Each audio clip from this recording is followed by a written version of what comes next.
The Cold War was a period of intense global rivalry. The United States and the Soviet Union stood as superpowers. They engaged in a struggle for ideological, political, and military dominance. This era was marked by suspicion, espionage, and a relentless arms race. Yet, beneath the surface of nuclear brinkmanship and proxy wars, a more insidious conflict was brewing. This was a battle for control of the human mind itself. The Central Intelligence Agency, America's premier spy organization, embarked on a deeply secret and profoundly disturbing program. This program was codenamed MKUltra. It remains one of the most controversial chapters in the history of US intelligence. MKUltra officially began in 1953. Its roots, however, stretched back even further into the anxieties of the post-World War II landscape. The CIA was deeply concerned about alleged Soviet, Chinese, and North Korean advancements in mind control techniques. Reports, some credible and others exaggerated, suggested that American prisoners of war in Korea had been subjected to brainwashing. This fear fueled a desperate search for ways to understand and replicate, or even surpass, these supposed capabilities. The agency sought a truth serum, a way to make captured spies reveal their secrets. They also explored more ambitious and terrifying possibilities of creating programmable assassins or discrediting foreign leaders. The program operated in the deepest secrecy for over 2 decades. Its activities were shielded from public scrutiny and, for the most part, even from congressional oversight. MKUltra encompassed a vast array of experiments. These experiments often involved highly unethical and illegal practices. Unwitting American and Canadian citizens were frequently used as subjects. The full extent of the program's depravity and the damage it caused would only begin to emerge years later. Revelations would shock the nation and lead to calls for greater accountability within the intelligence community. The shadow of MKUltra continues to loom large, a stark reminder of the dangers of unchecked power. The CIA's fascination with manipulating the human mind did not begin with MKUltra in 1953. It was rather the culmination of earlier, equally secretive projects. These projects laid the groundwork for MKUltra's more extensive and infamous operations. In 1950, the agency initiated Project Bluebird. This program was later renamed Project Artichoke in 1951. Both Bluebird and Artichoke focused on developing methods of interrogation. They sought to extract information from resistant individuals. The perceived threat of Soviet mind control capabilities was a powerful motivator for these early efforts. The agency was playing catch-up in a shadowy game. Project Bluebird was approved by the Director of Central Intelligence. Its primary aim was to develop interrogation techniques. These techniques included the use of drugs, hypnosis, and polygraphs, often in combination. The goal was to break down an individual's defenses. They wanted to make subjects more susceptible to questioning. The program explored the use of various psychoactive substances to induce altered states of consciousness. The CIA believed that in these altered states, individuals might reveal secrets they would otherwise protect. The ethical boundaries were blurred from the very beginning, as the pursuit of intelligence trumped concerns for individual well-being. Project Artichoke expanded upon Bluebird's research. It delved deeper into more aggressive techniques. Documents from this era reveal a chilling focus on offensive applications of mind control. For instance, a 1952 memo detailed experiments involving drug-induced hypnosis on suspected Russian double agents. These experiments reportedly used heavy dosages of sodium pentothal, a barbiturate known as a truth serum, and disoxin, a methamphetamine. The memo claimed success in inducing amnesia in these subjects. This demonstrated the CIA's early interest not just in extracting information, but also in manipulating memory and behavior in profound ways. These early programs were building a dangerous toolkit. The transition from Artichoke to MKUltra represented an escalation in both scope and ambition. While Artichoke focused primarily on interrogation and counter-interrogation, MKUltra broadened its research into the very nature of consciousness. It sought to understand if a human mind could be fundamentally altered or even erased and reprogrammed. The perceived successes and the knowledge gained from Bluebird and Artichoke provided the CIA with a foundation. It gave them the confidence, however misguided, to launch a program as audacious and ethically fraught as MKUltra. The stage was set for a darker chapter in the agency's covert operations, one that would leave a lasting stain. Behind any clandestine operation of MKUltra's magnitude, there are individuals who drive its agenda. Sidney Gottlieb was a central figure, the dark heart of the program. He was a chemist with a PhD from Caltech. Gottlieb headed the CIA's Technical Services Staff, TSS, later the Technical Services Division, on TSD. He was the mastermind who directly oversaw MKUltra's extensive and often horrifying experiments. Gottlieb was driven by a peculiar mix of scientific curiosity and patriotic fervor. He believed that mastering the human mind was essential for national security during the Cold War. He personally approved and often participated in some of the most controversial aspects of the program.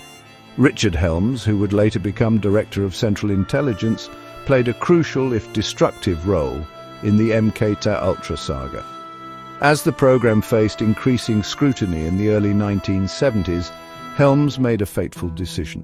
In 1973, he ordered the destruction of most of MKUltra's records. This act was a deliberate attempt to conceal the program's illegal and unethical activities from investigators and the American public. While many documents were indeed destroyed, some survived, either through oversight or because they were stored elsewhere. These surviving records, along with witness testimonies, would eventually help piece together the fragmented story of MKUltra's abuses. George Hunter White was another key operative. He was a federal narcotics agent with a reputation for unorthodox methods. Gottlieb recruited White to run CIA safe houses in places like New York and San Francisco.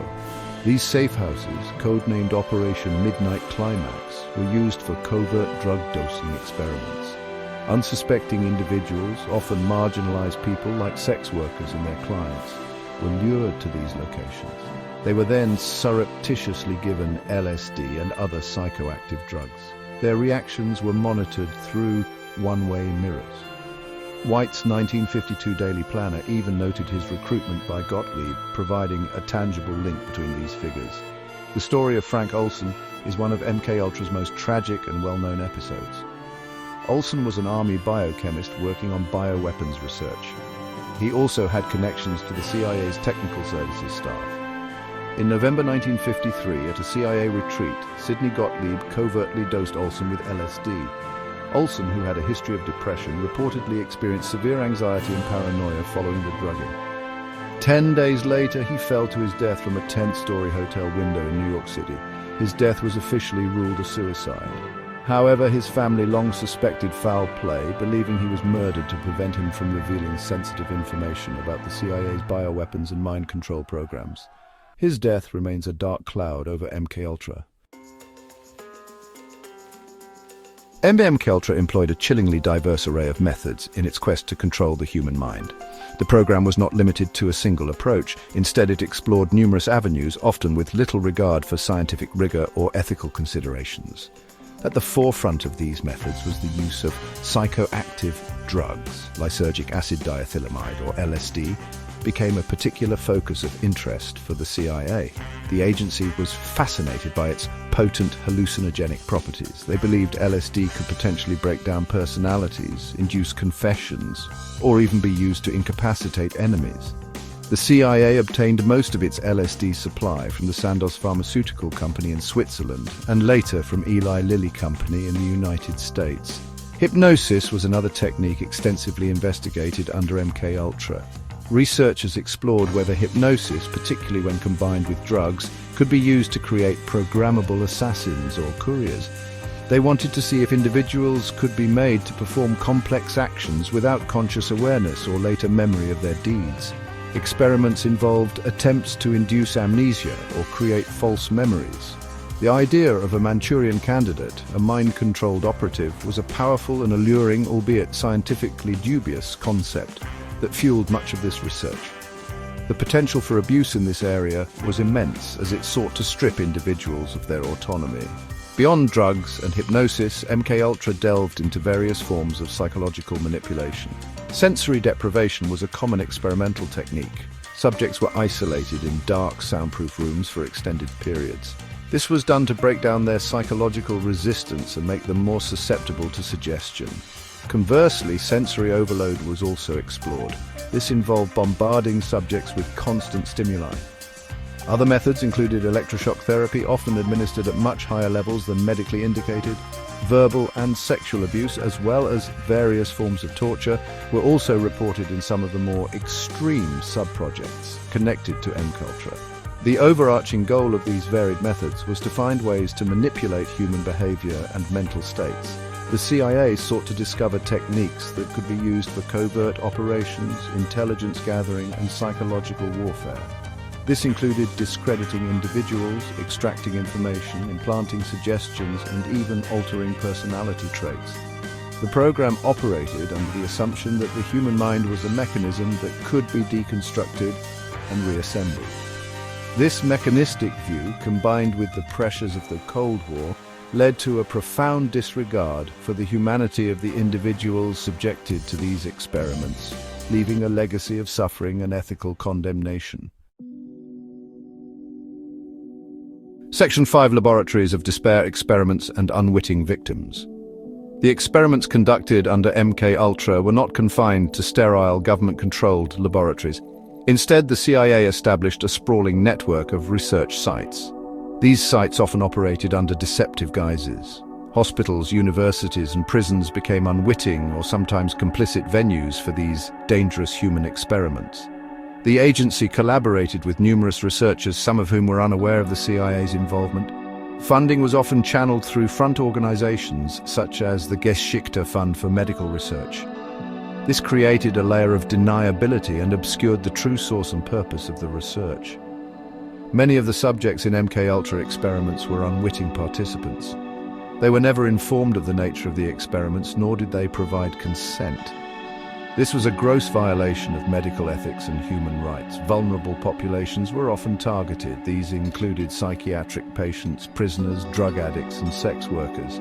For example, a 1956 memo detailed experiments involving the administration of high doses of LSD to federal prisoners in Atlanta. These individuals were in no position to refuse and were often coerced or deceived into participating. The lack of informed consent is one of the most damning aspects of the entire program. One of the most notorious sites for MKUltra-related research was the Allen Memorial Institute in Montreal, Canada. There, Dr. D. Ewan Cameron conducted brutal experiments on psychiatric patients. These experiments, partly funded by the CIA through a front organization, involved massive doses of LSD, prolonged drug-induced sleep, sensory deprivation, and psychic driving. Repeatedly playing recorded messages to patients, Cameron believed these techniques could de-pattern the mind, erasing problematic behaviors and then repattern it with new, healthier ones. The reality was that his experiments often left patients with severe psychological trauma, memory loss, and permanent debilitation. The CIA also operated safe houses in cities like New York and San Francisco as part of sub-project Operation Midnight Climax. These were apartments set up to lure unsuspecting individuals. They were then surreptitiously dosed with LSD and other drugs. The subjects were often men who thought they were visiting a prostitute. Their reactions to the drugs were observed and recorded by CIA agents from behind one-way mirrors. These operations were not only unethical but also illegal. They demonstrated the lengths to which the agency was willing to go in its pursuit of mind control, treating citizens as mere guinea pigs in a dangerous and clandestine game. The human impact was devastating for those whose lives were touched by these experiments. Section 6. Echoes from the Archives, the 2024 document release. For decades, the full story of MKUltra remained partially obscured. This was due in large part to the 1973 order by CIA Director Richard Helms to destroy most of the program's records. However, surviving documents and subsequent investigations like the 1975 Church Committee hearings began to pull back the curtain. A significant development in uncovering more of this hidden history occurred in December 2024. Over 1,200 declassified records related to the CIA's mind control programs, including MKUltra, Bluebird, and Artichoke, were published. This release was made possible by the efforts of the Digital National Security Archive at the George Washington University and ProQuest.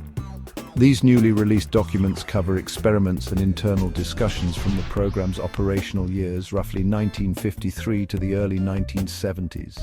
They provide fresh details and corroborate existing knowledge about the CIA's activities. For instance, some documents further illuminate the early years of key CIA figures involved in these programs, such as Alan Dulles, Richard Bissell, and Frank Wisner. Other records provide more context on the agency's collaboration with researchers and institutions. They also detail specific operational plans and the internal justifications used by the CIA to pursue such controversial methods. Each new document helps to fill in another piece of a very dark puzzle. Among the specific revelations from the 2024 release are memos and reports that offer a clearer timeline and scope of certain activities.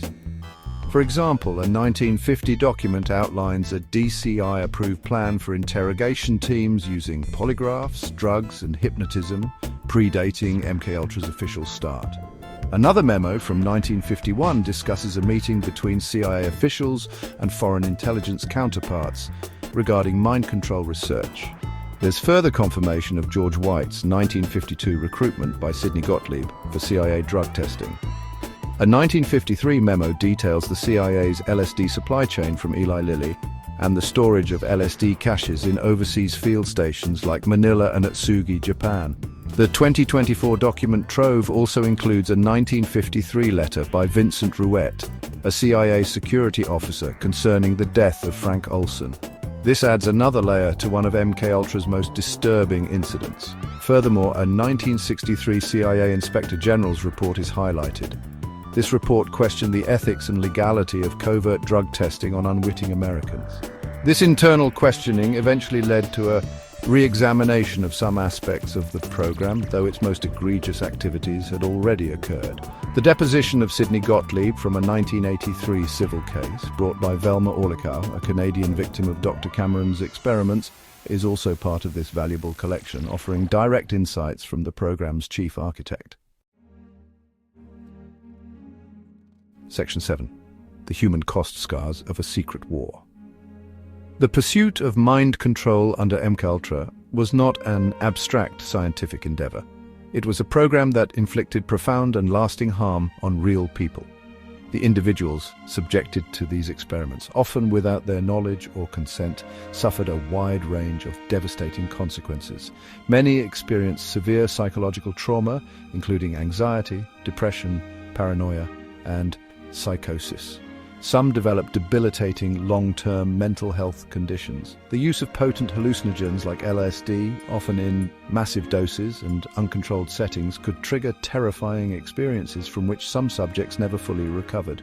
The human cost was immense and deeply personal. Consider the victims of Dr. D. Ewan Cameron's experiments at the Allen Memorial Institute. Patients admitted for relatively minor psychological issues such as anxiety or postpartum depression were subjected to depatterning treatments. These treatments involved electroshock therapy at 30 to 40 times the normal intensity, drug-induced comas lasting for weeks or months, and continuous tape loops of messages played for hours on end. Many of these patients emerged with their memories erased, their personalities shattered, and their ability to function in daily life severely impaired. Families were torn apart as loved ones returned as strangers, shells of their former selves. The case of Frank Olson, the army chemist dosed with LSD by Sidney Gottlieb, stands as a stark example of the program's recklessness. His subsequent death, whether a suicide induced by the drug's effects or something more sinister, left his family grappling with unanswered questions and immense grief for decades. Their long fight for truth and accountability eventually brought some aspects of MKUltra into the public eye.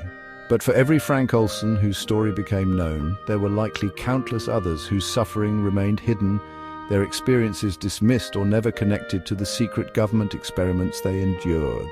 The true number of victims may never be fully known. The legacy of MKUltra for its victims is one of enduring pain and a sense of profound betrayal. They were citizens who in many cases trusted the institutions that ultimately violated their minds and bodies. The psychological scars were often compounded by the secrecy surrounding the program. Many victims struggled for years to understand what had happened to them. When a small portion of the truth eventually emerged, it brought a measure of validation but also renewed anger and a desire for justice.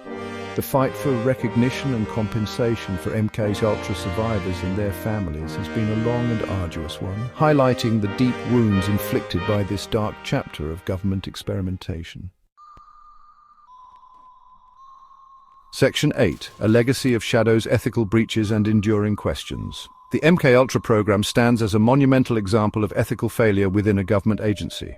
The core principle of informed consent, a cornerstone of medical and research ethics, was systematically violated.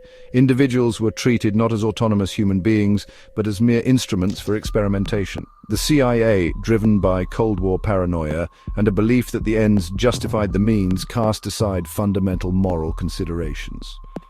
The pursuit of a mind control weapon led to the abuse of power on a grand scale, targeting vulnerable populations and causing irreparable harm. This disregard for human dignity remains one of the program's most damning legacies. The public revelation of MKUltra, primarily through the 1975 Church Committee hearings in the US Senate and investigative journalism by reporters like Seymour Hersh in 1974, sent shockwaves through the nation.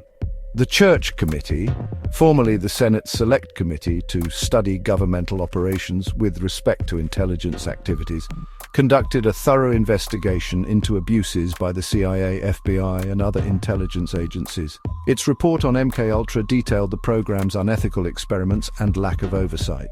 The committee famously concluded that the United States must not adopt the tactics of its enemies. Means are as important as ends. Lapses in morality are not countenanced by justice. Despite the condemnation and official termination of MKUltra, its research and the mindset it fostered did not simply disappear. There is evidence to suggest that some of the knowledge gained, particularly concerning interrogation techniques, found its way into later US intelligence and military practices. Techniques involving sensory deprivation, stress positions, and psychological manipulation, reminiscent of those explored under MKUltra, have been documented in contexts such as the Vietnam War, operations in Latin America during the Cold War, and more recently, in the War on Terror at sites like Abu Ghraib and Guantanamo Bay. This raises disturbing questions about the long-term influence of MKUltra's dark research. The destruction of many MKUltra records by Richard Helms in 1973 has made a complete accounting of the program's activities impossible. This act of deliberate concealment further underscores the ethical breaches and the desire to evade accountability. Even with the surviving documents and the recent 2024 release, the full scope of MKUltra's operations and the exact number of its victims may never be known. The enduring questions about what truly happened, who was responsible, and what lessons have genuinely been learned continue to resonate. The legacy of MKUltra is one of shadows, demanding continued vigilance against the abuse of power in the name of national security. Section 9. Lest we forget, understanding MKUltra's enduring relevance. The story of MKUltra is more than just a historical footnote about Cold War excesses. It serves as a critical and enduring lesson about the dangers of unchecked government power, the seductive allure of secret knowledge, and the profound importance of ethical boundaries in scientific research and intelligence operations. Understanding this dark chapter in American history is essential not only for acknowledging the suffering of its victims, but also for ensuring that such abuses are never repeated. The program's activities, conducted under a veil of national security, demonstrate how easily democratic principles can be subverted when oversight is lacking and fear is allowed to dictate policy. The ongoing release of documents, such as the significant collection declassified in December 2024, underscores the continued importance of transparency and historical inquiry. Each new piece of information helps to paint a more complete picture of the CIA's efforts to manipulate and control the human mind. These records are invaluable for researchers, historians, and the public, offering insights into the agency's operational methods, its internal culture during that era, and the devastating human consequences of its actions. The quest for the full truth about MKUltra is a testament to the need for persistent investigation into government secrecy, even decades after the events in question. The ethical questions raised by MKUltra remain profoundly relevant today, on June 4, 2025. In an age of advanced technology, sophisticated data collection, and ongoing global conflicts, the temptation to employ ethically dubious methods in the name of security persists. The lessons from MKUltra about informed consent, the protection of vulnerable populations, and the moral responsibility of scientists and government officials are more pertinent than ever. The program serves as a stark warning that scientific advancement without ethical guidance can lead to horrific outcomes. It highlights the necessity for robust oversight mechanisms to monitor intelligence activities and safeguard civil liberties. Ultimately, remembering MKUltra is an act of civic responsibility. It compels us to critically examine the actions of our government and to demand accountability when power is abused. The voices of MKUltra's victims, though often silenced for many years, remind us of the human cost of such programs. By studying this history, we can better equip ourselves to recognize the warning signs of similar abuses in the future. The legacy of MKUltra is a call for eternal vigilance, a reminder that the pursuit of security must never come at the expense of fundamental human rights and the very values a democratic society purports to defend. The shadows must be continually illuminated by the light of truth. Like, comment and subscribe for more valuable and interesting insights and videos. Stay tuned for more.